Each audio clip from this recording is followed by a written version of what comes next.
তোমার পক্ষ থেকে তুমি বারবার স্যাক্রিফাইস করে যাচ্ছ, ছোট বড় ভুলগুলো ক্ষমা করে দিচ্ছ, নিজেকে মানিয়ে নেওয়ার চেষ্টা করছো। এসব করছো তুমি একটা মানুষের মায়ায় পড়ে, একটা সম্পর্ক টিকিয়ে রাখার স্বার্থে।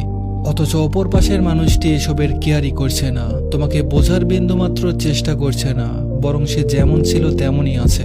তার ভুলের মাত্রাও আগের মতোই আছে। তাহলে ধরে নিতে পারো তুমি একটা ভুল মানুষের পাল্লায় পড়েছ, আর একটা ভুল মানুষের কাছে তুমি সবসময় উপেক্ষিত হতে থাকবে।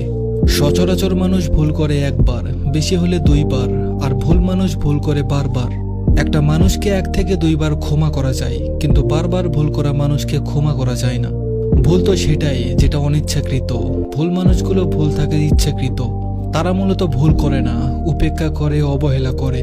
তাদের ইচ্ছাকৃত ভুল, উপেক্ষা, অবহেলার বিপরীতে তোমার ক্ষমা করা ও মানিয়ে চলার মানসিকতায় নিজেকে এসবের কাছে সমর্পণ করে দেয়। তুমি নিজেই নিজেকে মূল্যহীন করে দিলে, একটা ভুল মানুষের কাছে নিজেকে বিকিয়ে দিলে। একটা সম্পর্ক টিকিয়ে রাখা জরুরি, কিন্তু তার চেয়ে বেশি জরুরি হলো সেই সম্পর্কে বিপরীত মানুষটি তোমাকে কতটা জরুরি মনে করে সেটা উপলব্ধি করা। কেউ তোমাকে মূল্যহীন মনে করলে, কেউ তোমার আবেগ, অনুভূতি, চাওয়া পাওয়ার প্রতি সম্মান না দেখালে, কেউ তোমার চোখের পানিগুলো উপেক্ষা করলে, তুমি কেন শুধু শুধু মানিয়ে নেওয়া আর সম্পর্ক টিকিয়ে রাখতে গিয়ে নিজেকে জড় পদার্থ বানাবে?